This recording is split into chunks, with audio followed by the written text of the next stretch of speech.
Apakah Roh Kudus itu? Atau siapakah Roh Kudus itu? Pertanyaan ini penting. Saudara boleh renungkan, saudara boleh memberi jawab. Apakah Roh Kudus itu? Siapakah Roh Kudus itu? Saya ingin menyampaikan saudara-saudara supaya kita lebih lagi, yaitu Aku berkata kepadamu, kasihilah musuhmu, berbuatlah baik bagi yang membencimu, mintalah berkat bagi yang mengutuk, berdoa bagi yang mencacimu. Kalau pipi kirimu ditampar, berikan juga pipi kanan. Aku yang memilih kalian. Bapak Ibu Saudara-saudara, kita siap hati kita berdoa untuk pemberitaan firman Tuhan. Mari kita berdoa. Ya Tuhan Allah, kami mohon kepadamu, arahkanlah hati dan pikiran kami pada pemberitaan firman saat ini, supaya waktu di mana kami akan belajar dari firman Tuhan, sungguh kami dipenuhi oleh Roh Kudus-Mu yang memampukan kami mengerti dan melakukan kehendak firman-Mu dalam hidup kami. Tuhan tahu betapa terbatasnya kami. Tuhan tahu bahwa kami tidak mungkin melakukan tanpa-Mu. Ya Tuhan Allah, jauhkan semua penggoda pencobaan. Berkatilah setiap hati yang sungguh disiapkan untuk pemberitaan ini. Kami rindu pada firman-Mu. Berfirmanlah bagi kami Tuhan. Dalam nama Yesus firman yang hidup itu kami berdoa. Amin. Bapak Ibu Saudara-saudara, di hari ini masih dalam bulan bahasa dan budaya Gereja Masih Injil Timur. Sekaligus juga hari ini adalah hari di mana kita memperingati dan merayakan pencurahan Roh Kudus, Pentakosta. Karena itu, tema yang ditetapkan oleh Majelis Sinode adalah Roh Kudus tercurah bagi semua manusia. Pembacaannya terambil dari kitab Yoel pasal 2. Yoel pasal 2, ayat 28 sampai ayat yang ke-32. Yoel pasal 2 ayat 28 sampai ayat yang ke-32, firman Tuhan berkata demikian. Hari Tuhan, kemudian daripada itu akan terjadi bahwa aku akan mencurahkan Rohku ke atas semua manusia, maka anak-anakmu laki-laki dan perempuan akan bernubuat. Orang-orangmu yang tua akan mendapat mimpi, teruna-terunamu akan mendapat penglihatan-penglihatan. Juga ke atas hamba-hambamu laki-laki dan perempuan akan kucurahkan Rohku pada hari-hari itu. Aku akan mengadakan mujizat-mujizat di langit dan di bumi, darah dan api dan gumpalan-gumpalan asap. Matahari akan berubah menjadi gelap gulita dan bulan menjadi darah sebelum datangnya hari Tuhan yang hebat dan dahsyat itu. Dan barang siapa yang berseru kepada nama Tuhan akan diselamatkan. Sebab di Gunung Sion dan Yerusalem akan ada keselamatan, seperti yang telah difirmankan Tuhan, dan setiap orang yang dipanggil Tuhan akan termasuk orang-orang yang terlepas. Demikian firman Tuhan. Berbahagia setiap orang yang mendengar firman, memelihara dan melakukan dalam hidup setiap hari. Bapak Ibu Saudara-saudara, shalom. Lebih kuat sedikit, shalom. Kita bersyukur hari ini kita masih bisa bersama-sama dalam ibadah di bulan bahasa dan budaya, sekaligus kita memperingati dan merayakan Pentakosta, hari pencurahan Roh Kudus. Berkhotbah di sekitar hari Pentakosta, saya suka memulai khotbah ini dengan sebuah pertanyaan. Renungkanlah saudara-saudara, menurut saudara, apakah Roh Kudus itu? Atau siapakah Roh Kudus itu? Pertanyaan ini penting. Saudara boleh renungkan, saudara boleh memberi jawab. Apakah Roh Kudus itu? Siapakah Roh Kudus itu?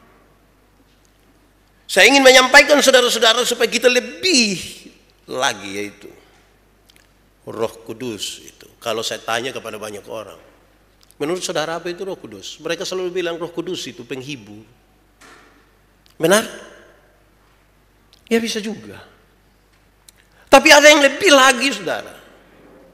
Roh Kudus itu Tuhan. Sekali lagi, Roh Kudus itu Tuhan. Dia bukan sekedar penghibur, tapi dia sekaligus adalah Tuhan. Kalau saudara hanya taruh dalam pikiran dan perasaanmu bahwa Roh Kudus itu penghibur, maka nanti kapan susah baru kita cari Roh Kudus. Kapan kita butuh penghiburan baru kita minta Roh Kudus. Tapi kalau kita isi baik-baik dalam perasaan, dalam pikiran kita bahwa Roh Kudus itu Tuhan, baik susah, baik senang, baik malang maupun untung, baik sehat maupun sakit, kita tahu bahwa Dia Tuhan yang bersama-sama dengan kita. Supaya kita tidak sekali-kali melepaskan diri daripada Roh Kudus. Pembacaan ini menarik saudara-saudara dalam Yoel pasal 2 tadi yang kita baca. Kenapa? Karena pembacaan ini dibangun dari sebuah latar belakang yang menarik. Ada hama belalang, bencana yang sangat dahsyat. Hama belalang. Kita ini kan tidak terbiasa dengan hama belalang. Tapi hari ini waktu kita baca, hari ini dalam nuansa Sumba seperti yang saudara lihat saya pakai ini, kita juga sebenarnya sementara bergumul bersama-sama dengan saudara-saudara kita di daerah Sumba Tengah yang sementara ada dalam hama belalang yang serius. Tahun berapa kok ada itu hama juga di Sumba, pas saya ada di sana. Saya lihat betapa belalang yang jutaan itu ketika terbang rame-rame dan hinggap di satu tempat yang hijau, ketika mereka terbang lagi pasti kering. Panen menjadi rusak. Bukan itu saja. Kalau belalang-belalang ini mati, tahu mati? Meninggal itu. Kalau belalang itu mati, kena gilas lagi dari ban oto, pecah perut, dibiarkan 1-2 hari, saudara bisa bayangkan dia punya bau. Mengerikan, dahsyat sekali. Tapi dia koma di situ. Apakah itu paling dahsyat? Tidak. Kenapa? Karena hari Tuhan lebih dahsyat dari itu. Pembacaan yang bicara tentang hama belalang yang serius itu baru sebuah pengantar. Itu baru sesuatu yang memberikan tanda, ingat hari Tuhan datang lebih berbahaya dari itu. Ada kengerian. Tapi saudara jangan takut. Saya lihat saudara tegang. Jangan takut. Karena di tengah-tengah kengerian itu ada janji. Peristiwa datangnya hari Tuhan yang digambarkan dalam teks ini ingin sampaikan pada kita. Dia menjadi kengerian bagi orang-orang yang melupakan Tuhan dan tidak punya hubungan dengan Tuhan. Hari itu menjadi hari yang sangat mengerikan. Tetapi hari itu akan menjadi sebuah janji yang dinanti-nantikan bagi orang-orang yang punya hubungan dengan Tuhan dan sekali-kali tidak meninggalkan Tuhan. Di tengah-tengah orang penuh kengerian dan ketakutan, hari itu menjadi hari yang paling dinanti-nanti. Saudara hari ini bisa mendefinisikan diri. Saya dan saudara ada dalam kelompok mana yang akan menghadapi hari Tuhan itu dalam sebuah kengerian, atau kita menghadapi hari itu seperti sebuah hari yang sangat dinanti-nanti, seperti seorang perempuan yang menanti-nanti kelahiran putra pertamanya atau putri pertamanya dalam sakit melahirkan yang dahsyat, tapi penuh sukacita dan kebahagiaan. Kalau kita baca secara utuh kitab ini, kita menemukan saudara bahwa janji Tuhan itu akan menjadi luar biasa karena Tuhan menyiapkan berkat-berkat secara jasmani. Ayat 18 sampai 27. Dan pembacaan yang kita baca hari ini adalah janji tentang berkat-berkat rohani. Secara jasmani diberkati, secara rohani diberkati. Ada orang fokus kepada berkat-berkat jasmani dan sepertinya dia sangat diberkati. Tetapi dia mengalami kekosongan spiritualitas dan kekosongan rohani yang serius. Saudara, mari kita lihat catatan-catatan yang menarik dari pembacaan ini. Di hari itu Tuhan akan mencurahkan Roh Kudus. Saudara, taruhlah perhatian pada kata mencurahkan. Bayangkanlah, saudara rekonstruksi apa itu mencurahkan. Pakai bahasa Kupang bilang poa. Roh Kudus itu ditumpahkan, dicurahkan. Saya hanya melihat dua hal yang sangat serius. Tidak sedikit-sedikit. Tidak menetes Roh Kudus itu. Tapi dicurahkan. Yang dalam kaitan dengan itu memberi pesan yang serius bahwa di hari Pentakosta itu, peristiwa pencurahan Roh Kudus, Tuhan itu dengan penuh kemurahan hati memberikan dirinya secara utuh kepada manusia. Kita melihat sudah dua catatan. Dia bukan saja mati di dalam diri Yesus Kristus, bangkit, naik ke sorga, menyiapkan tempat bagi kita. Tetapi sekaligus dengan utuh, penuh kemurahan, Tuhan memberikan dirinya bagi saya dan saudara. Terlalu luar biasa. Lalu kalau Tuhan telah mencurahkan, saudara bisa membayangkan mencurahkan toh? Ini seperti waktu kita kecil kau main air hujan itu. Pancuran ada di mana yang besar? Apa pancuran? Apalah yang di rumah pu ujung itu. Nah itu. Talang itu. Waktu air datang kita semua piu. Kadang-kadang kita dibuat tolak. Apalagi kami yang lahir besar di Soe. Di sini ada yang orang Soe. Yang lahir besar di Soe itu masih menikmati hujan es. Saya masih dapat hujan es sampai SMA. Tahu es? Besar-besar begini. Mau kena marah dari orang tua juga, yang penting kalau hujan es sudah datang kita pasang balakang kau ditaruh pampang. Bamera mah. Bukan saja kami taruh belakang, kami pilih itu es kau makan. Kadang-kadang bukan es kosong dan tanah. Kenapa? Karena itu dicurahkan begitu rupa. Ini sesuatu yang indah sekali untuk dinikmati. Tapi saudara tahu, ditujukan bagi siapakah pencurahan Roh Kudus itu? Pembacaan ini menjelaskan. Bagi laki-laki, bagi perempuan, bagi orang tua, bagi orang muda, bagi para tuan, bagi para hamba, bagi para majikan, bagi para pembantu. Semua orang mendapat kesempatan untuk mengalami pencurahan Roh Kudus. Semua orang. Terlalu dahsyat pencurahan itu menembus tembok-tembok, sekat-sekat yang dibangun oleh manusia.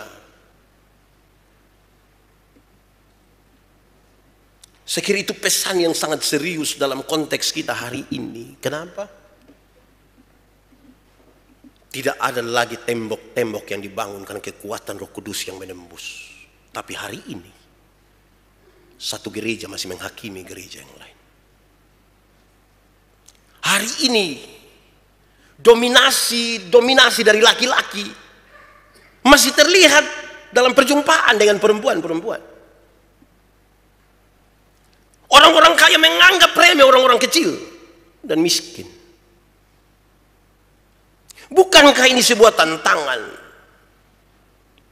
sekaligus sebuah perenungan bahwa Roh Kudus harusnya menembus batas-batas yang dibangun oleh manusia, tapi bagi orang-orang tertentu ternyata dia belum menikmati pencurahan itu. Di bulan budaya bahasa budaya, saya berkhotbah di banyak gereja. Saya suka bertanya, saya kira di sini saya bertanya, menurut saudara, suku manakah yang paling baik? Orang selalu bilang, semua suku baik, Pak. Kenapa semua baik? Karena semua sama di hadapan Tuhan. Yakin? Oh yakin. Kalau memang saudara benar-benar yakin, lalu kenapa banyak orang tua pilih-pilih anak mantu?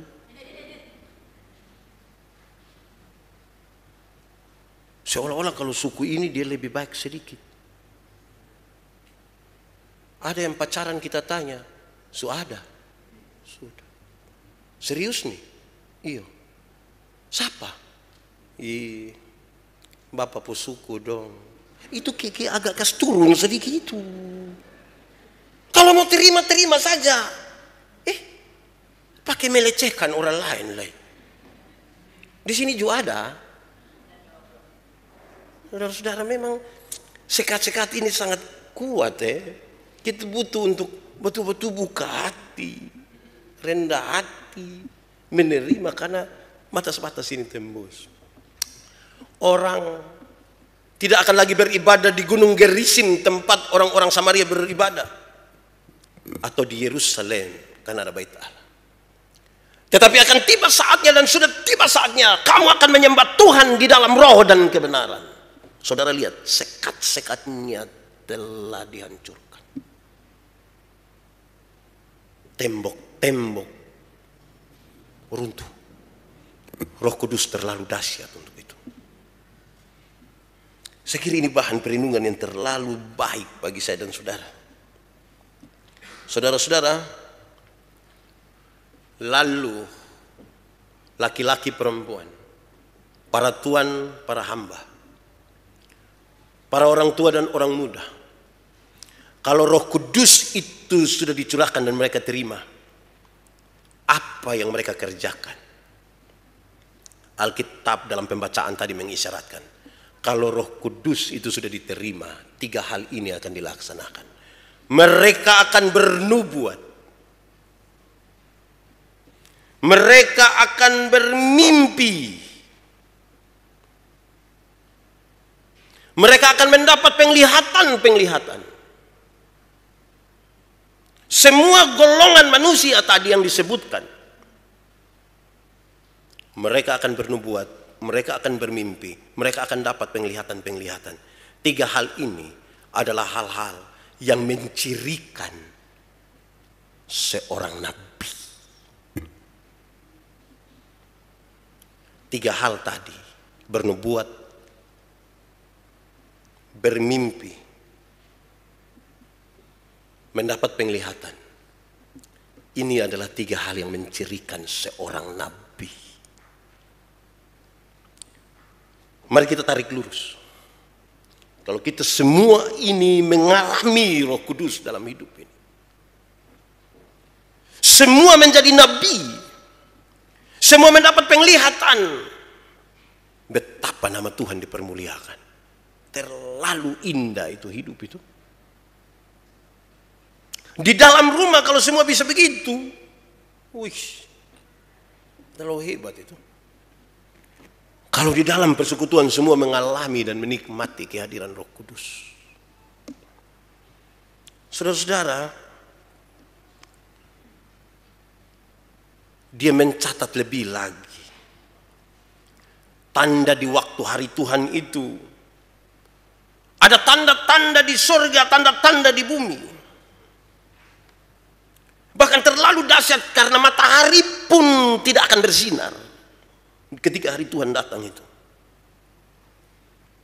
Tuhan yang berkuasa atas alam semesta, yang bertata dalam kerajaan sorga itu, Dia yang menciptakan saya dan saudara bersama-sama dengan alam semesta ini, benar-benar akan tampil sebagai sebuah kekuatan yang luar biasa yang kita sebut dengan Tuhan itu, yang bahkan untuk menatapnya saja kita tidak mampu.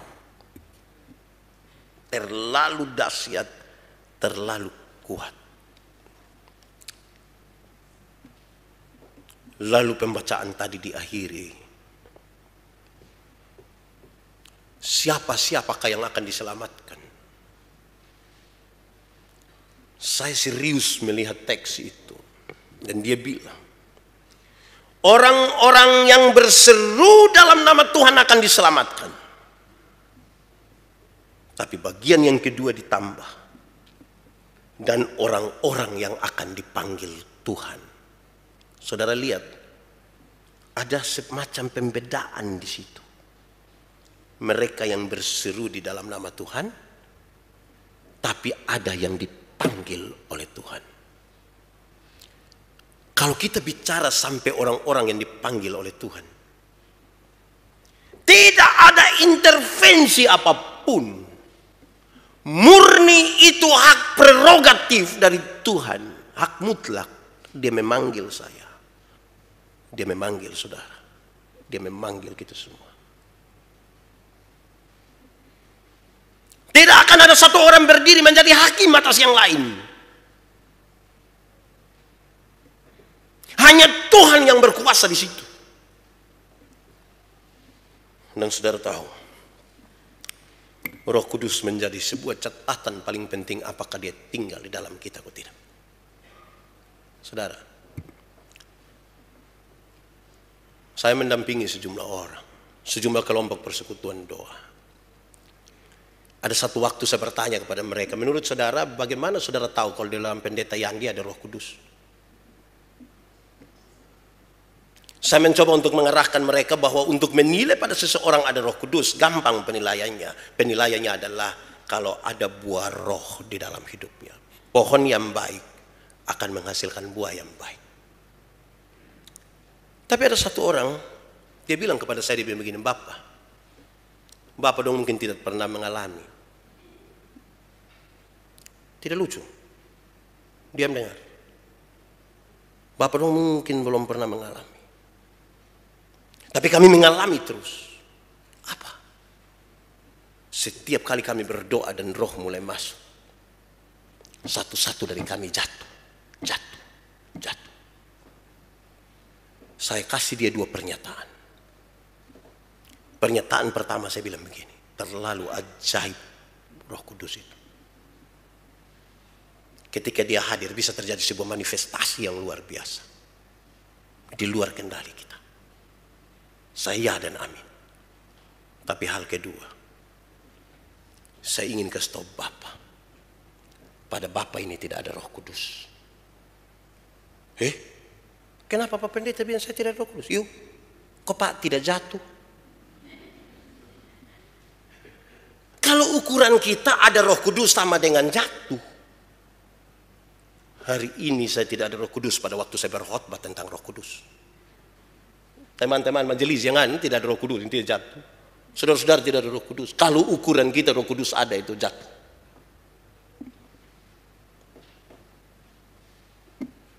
Harus ada sesuatu yang lebih. Bahwa kalau terjadi sesuatu yang sangat manifestasi, oke. Saya bahasa Inggris juga bagus. Ya iya. Tapi tidak semua itu. Kenapa? Karena ada ruang di mana kita menjalani hidup ini dalam tuntunan Roh Kudus yang kalau kita hitung dan kita ukur menurut Galatia pasal 5 ayat 22-23 dikasih tahu, buah roh ialah kasih, sukacita. Saya lupa separuh, saudara om terus sampai habis. Itu ukurannya. Dan betapa dasarnya buah itu, buah roh itu, karena satu buah itu dengan bagian-bagian yang berbeda-beda itu ada pada diri manusia. Kemangga, nah dia punya kulit, dia punya isi, dia punya biji menjadi satu, disebut mangga. Tidak mungkin orang datang bilang, aduh Pak Pendeta Yandi punya mangga ini terlalu dahsyat, terlalu ajaib. Bisa kok dia punya isi di sini, dia punya kulit di situ, biji di situ. Itu mangga gila dia bilang. Karena semua menjadi satu dalam buah itu. Saudara, Roh Kudus yang mau tinggal di dalam kita tuh, dia butuh kita punya sedikit kerendahan hati di situ. Kita menanti-nantikan dia. Kita mau tinggal di dalam dia. Kita bersama-sama dengan dia. Dan kita berbuah karenanya. Yang paling puncak dari kekristenan itu adalah berbuah. Dalam hal inilah Bapakku dipermuliakan, yaitu jika kamu berbuah. Mau Tuhan dipermuliakan, saudara mesti berbuah. Lalu ditambah pertanyaan, berbuah bagi Tuhan itu gampang atau susah? Dan kita akan menjawab, dan banyak orang akan menjawab, susah. Susah gampang. Tapi saya ingin sampaikan demi nama Tuhan, berbuah bagi Tuhan itu gampang. Kenapa gampang, Pak Pendeta? Kalau ranting itu melekat pada pohonnya, buah itu akan keluar dengan sendirinya tanpa diperintah. Banyak orang rindu berbuah, tapi tidak mau melekat kepada pohonnya.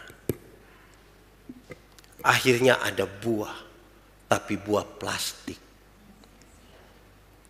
Pisang, tapi pisang plastik.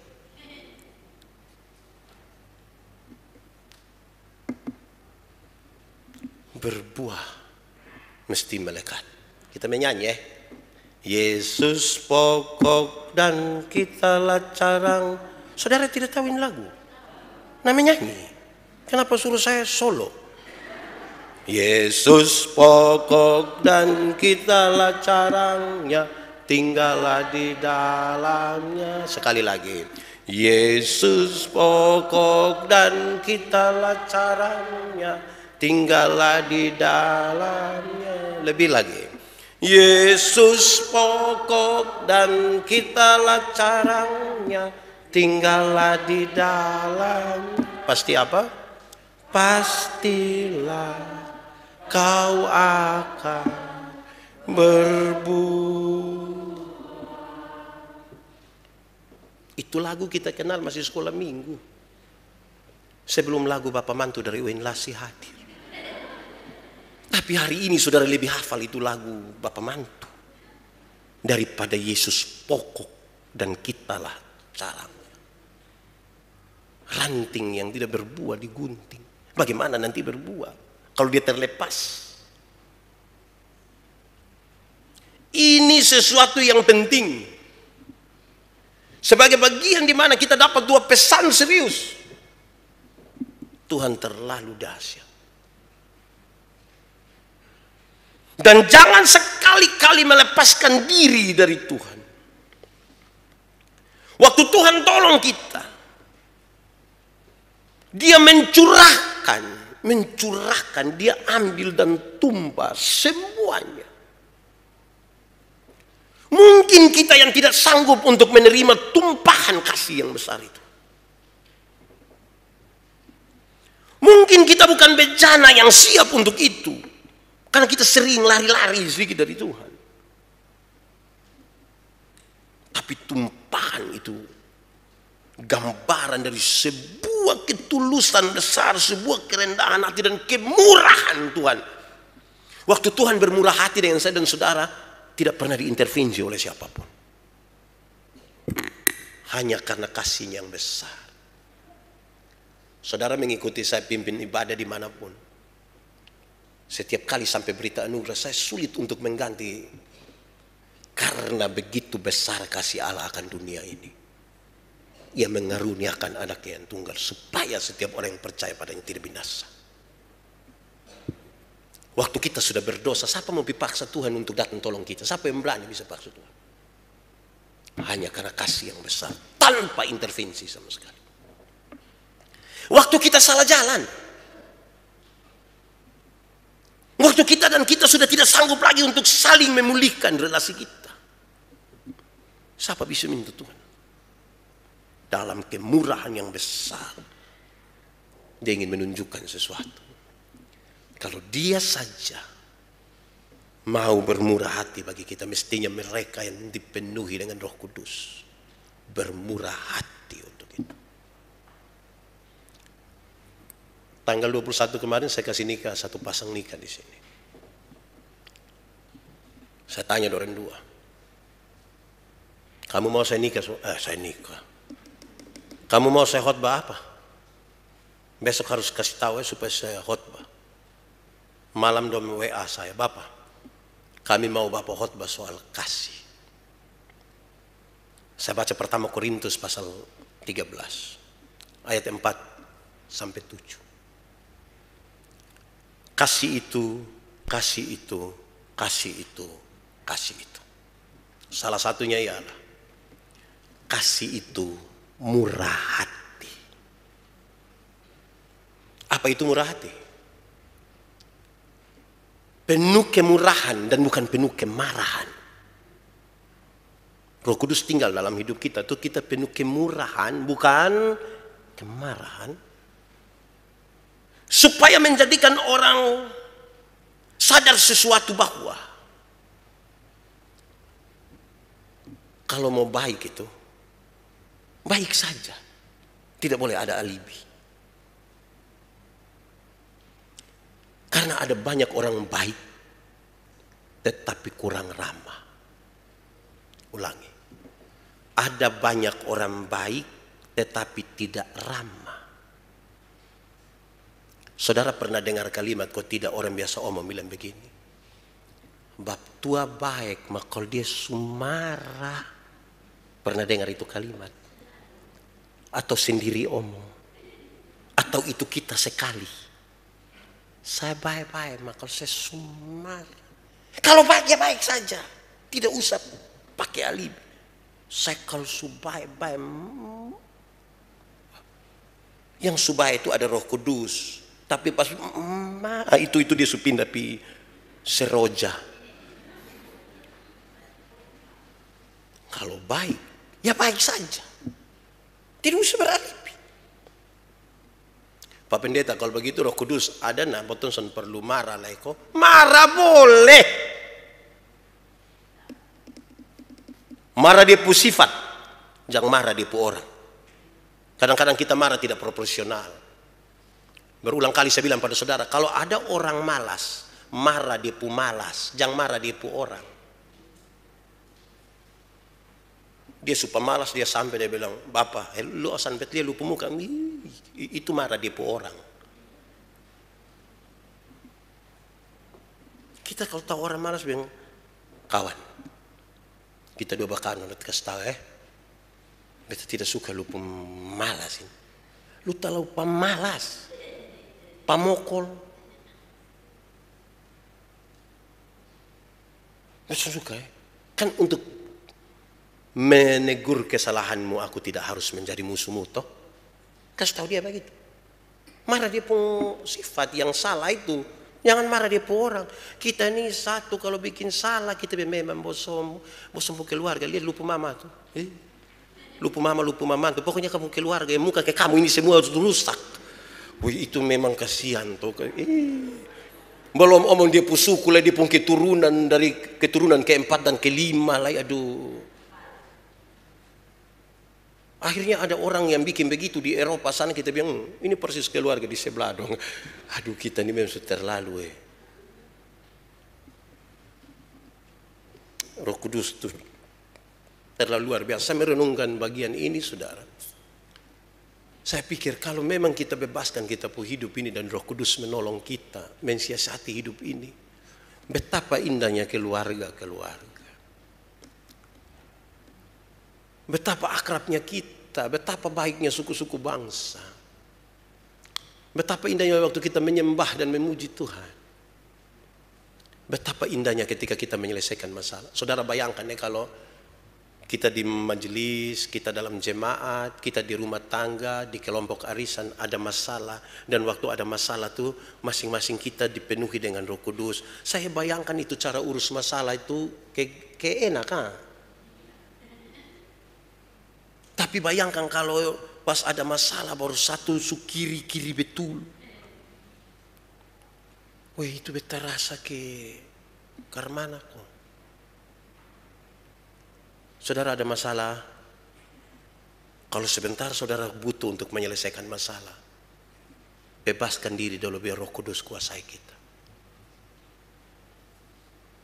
Roh Kudus, jangan RT, karena kita ini kadang-kadang lihat orang dan bilang, pokoknya kalau besok bosan tahan beta, tahan. Itu bukan Roh Kudus yang tahan, RT yang tahan. Jangan sampai dia jutaku, mas sengaja suruh orang tahan. Untung orang tahan Kalau Roh Kudus tinggal di dalam kita, saudara tahu. Hari ini saudara lihat pendeta naik mimbar pakai pegang parang. Tapi Roh Kudus ada di dalam. Jaga. Tidak harus jadi ancaman toh. Saudara bayangkan kalau Roh tinggal di dalam kita.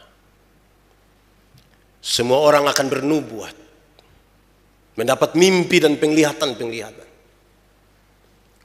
Semua menjadi nabi. Dan apa pekerjaan seorang nabi? Menyampaikan apa yang Tuhan mau. Hari Tuhan itu menjadi sebuah hari yang sangat dinanti-nanti. Mari kita berdoa.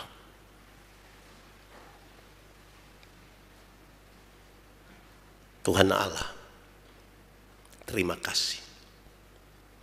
Dalam kemurahan-Mu yang luar biasa, Engkau memberikan roh bagi kami. Roh itulah Tuhan yang memimpin, menuntun dan mengembalakan kami, mengajarkan dan menolong kami. Patrikanlah firman-Mu dalam hidup kami.